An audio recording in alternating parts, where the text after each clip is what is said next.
Right no breaking news చూస్తున్నాం. ఇక రాష్ట్రంలో అధికార కాంగ్రెస్ పార్టీకి బిగ్ షాక్ తగిలే సూచనలు కనిపిస్తున్నాయి. మాజీ మంత్రి జీవన్ రెడ్డి కాంగ్రెస్ కు గుడ్ బై చెప్పే బీఆర్ఎస్ లో చేరేందుకు ముహూర్తం ఫిక్స్ అయినట్లుగా సమాచారం అందుతుంది. అలాగే ఈ నెల 25న ఆయన గులాబీ తీర్థం పుచ్చుకోబోతున్నట్లుగా ప్రచారం జరుగుతుంది. గత కొంతకాలంగా కాంగ్రెస్ పార్టీలోని పరిణామాల పట్ల తీవ్ర అసంతృప్తితో రగిలిపోతున్నట్లుగా జీవన్ రెడ్డి ఇక కాంగ్రెస్ పార్టీకి రాజీనామా చేసే యోచనలో ఉన్నట్లుగా నియోజకవర్గ నేతల నుంచి టాక్ వినిపిస్తుంది. ఈ మేరకు ఇటీవల BRS party working president KTR తో జీవన్ రెడ్డి భేటీ అయి పార్టీలో చేరిక అంశంపై చర్చ జరిపినట్లుగా కూడా తెలుస్తుంది. ఇదే అంశానికి సంబంధించి మరిన్ని అప్డేట్స్ మా ప్రతినిధి హరీష్ ఫోన్ లో సిద్ధంగా ఉన్నారు. హరీష్ చెప్పండి. రాష్ట్రంలో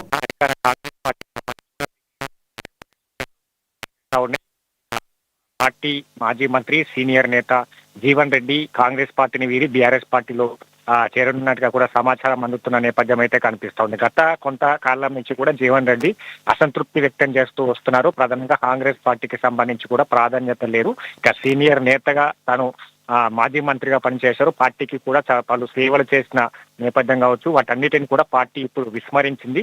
తను కావాల్సి దూరం పెడుతున్నట్టుగా కూడా ఆయన పదే పదే కూడా ప్రస్తావిస్తూ వచ్చిన నేపథ్యం కనిపించింది. ఇక ప్రధానంగా ఎప్పుడైతే కరీంనగర్ జిల్లాకి సంబంధించి కూడా బీఆర్ఎస్ నుంచి ఏదైతే జీవన్ రెడ్డి అక్కడ పోటీ చేశారు, బీఆర్ఎస్ పార్టీ అభ్యర్థి సంజయ్ తో ఆయన ఓటమి పాలైన నేపథ్యం కావచ్చు, తద్వారా మరీ కాంగ్రెస్ పార్టీలోకి సంజయ్ రావడం పైన ఆయన చేరిక పైన కూడా ముందు నుంచి కూడా వ్యతిరేకిస్తూ వస్తున్న నేపథ్యం అయితే కనిపిస్తా ఉంది. ప్రధానంగా బీఆర్ఎస్ పార్టీ నుంచి వచ్చిన ఎమ్మెల్యే సంజయ్ తన అంశకార్యానికి సంబంధించి కావచ్చు, కాంగ్రెస్ పార్టీకి కట్టుబడి పనిచేస్తున్న కార్యకర్తలకు సంబంధించి కూడా ప్రాధాన్యత ఇవ్వడం లేదు.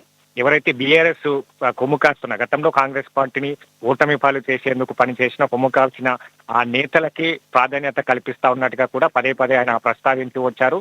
ఇక అధిష్టానం దృష్టి కూడా తీసుకెళ్లిన నేపథ్యం కావచ్చు. ఈ నేపథ్యంలో ఇప్పుడు ఏదైతే ఆయన మొన్న జరిగిన మున్సిపల్ ఎన్నికలు కావచ్చు, ఎమ్మెల్యే టికెట్ ఆయన ఆశించిన నేపథ్యం కావచ్చు, అక్కడ ఓటమి పాలైన తర్వాత మున్సిపల్ ఎన్నికలు తాను కాంగ్రెస్ పార్టీకే కట్టుబడి వస్తాను, కాంగ్రెస్ పార్టీ సిద్ధాంతాలకే పనిచేస్తూ వస్తున్నానని చెప్పిన నేపథ్యం కావచ్చు. మొన్న జరిగిన మున్సిపల్ ఎన్నికల్లో తన అభ్యర్థి కాంగ్రెస్ పార్టీ సీనియర్ అభ్యర్థికి చైర్మన్ పదవి ఇవ్వాలంటగా కూడా జీవన్ రెడ్డి కోరడం జరిగింది. ఇక ఆ పదవి కూడా ఇవ్వని నేపథ్యం కావచ్చు, బీఆర్ఎస్ పార్టీకి చెందిన నేతకి అక్కడ మున్సిపల్ చైర్మన్ పదవి ఇచ్చారు. ఇతర పోస్టులకు సంబంధించి కావచ్చు, కార్పొరేషన్ అక్కడ చైర్మన్లకు సంబంధించి కావచ్చు, బీఆర్ఎస్ పార్టీ కార్యకర్తలకే సంజయ్ కుమార్ అనుచరులకే ఈ పోస్టులన్నీ కూడా ఇచ్చుకుంటూ వస్తున్నారు. ఇక కాంగ్రెస్ పార్టీకి కట్టుబడి పనిచేస్తున్న కార్యకర్తలంతా కూడా అసంతృప్తి వెలగక్కుతా ఉన్నారు. తన సీనియర్ నేతగా తన వద్ద ఈ అన్ని అంశాలను కూడా ప్రస్తావిస్తూ వస్తున్నారు. తన ఏం చేయలేని సిచ్యువేషన్ లో తను పార్టీని వీడేందుకు సిద్ధమవుతున్నట్టుగా కూడా గత కొన్ని రోజులుగా కూడా కొన్ని వార్తలు చెక్కలు కొట్టిన నేపథ్యం కావచ్చు, చిట్ చాట్ లో ఇదే అంశానికి సంబంధిస్తూ కూడా ప్రచారం చేసిన నేపథ్యం కావచ్చు, ఇదే అంశాలను కూడా ప్రస్తావించిన నేపథ్యం అయితే కనిపిస్తా ఉంది. ఇక మొన్న జరిగిన కాంగ్రెస్ పార్టీ విస్తృత స్థాయి సమావేశంలో కూడా ఆయన అసహనం వ్యక్తం చేస్తూ కూడా సమావేశం మధ్యలో వీడి వెళ్లిపోయిన నేపథ్యం అయితే కనిపిస్తా ఉంది. ఇక ముఖ్యంగా జీవన్ రెడ్డికి సంబంధించి కూడా 1985 నుంచి కూడా కాంగ్రెస్ పార్టీలో ఎమ్మెల్యేగా, మంత్రిగా, ఎమ్మెల్సీగా వివిధ హోదాల్లో పనిచేస్తూ వస్తున్న నేపథ్యం కావచ్చు. తెలుగుదేశం పార్టీ నుంచి రాజకీయ రంగ ప్రవేశం చేసినప్పటి నుంచి కూడా తద్వారా కాంగ్రెస్ పార్టీలో చేరడం జరిగింది, వివిధ హోదాల్లో పనిచేయడం జరిగింది.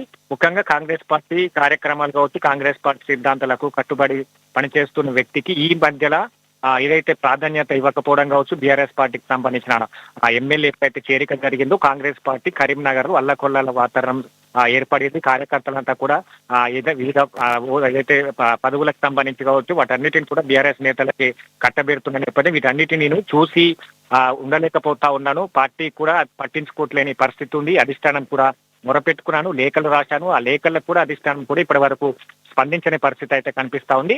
ఇక ఇప్పుడు ఆయన ఒక బిగ్ డిసిషన్ తీసుకున్న నేపథ్యం అయితే కనిపిస్తా ఉంది. ఇక ఇటీవల బీఆర్ఎస్ వర్కింగ్ ప్రెసిడెంట్ కేటీఆర్ ని జీవన్ రెడ్డి భేటీ అయ్యారు. ఇవే అంశాలను కూడా ప్రస్తావించడం జరిగింది. బీఆర్ఎస్ పార్టీలోకి కేటీఆర్ జీవన్ రెడ్డిని కూడా ఆహ్వానించాడు. తద్వారా జీవన్ రెడ్డికి సంబంధించి కూడా ఒక బిగ్ డిసిషన్ తీసుకున్నట్టుగా తెలుస్తుంది. ఈ నెల 25వ తేదీన ఆయన కాంగ్రెస్ పార్టీ వీర నుండి బీఆర్ఎస్ పార్టీలోకి వెళ్లే అవకాశాలు అయితే కనిపిస్తాడు. ఎందుకంటే ఈ అన్ని సంబంధించి కూడా ఎక్కడైతే ఇవన్నీ జరిగాయో ఈ అంశాలన్నిటికి సంబంధించి కూడా ఆయన మెమరీ వేసుకునే నేపథ్యం కావచ్చు, కార్యకర్తల అసంతృప్తి కావచ్చు, పార్టీలో ప్రాధాన్యత లేకపోవడం కావచ్చు, ఇక బీఆర్ఎస్ నేతలతో టచ్ లో ఉండడం కావచ్చు, వీటన్నిటి చూస్తే కూడా ఆయన ఒక బిగ్ డిసిషన్ తీసుకున్నట్టుగా తెలుస్తా ఉన్నది. ఈ నెల 25న మాజీ సీఎం కేసీఆర్ సమక్షంలో కాంగ్రెస్ పార్టీని వీడి జీవన్ రెడ్డి బీఆర్ఎస్ పార్టీలోకి చేరేందుకు ముహూర్తం ఫిక్స్ అయినట్టుగా కూడా తెలుస్తున్న పరిస్థితి అయితే కనిపిస్తా ఉంది. Manisha. Right, thank you Harish.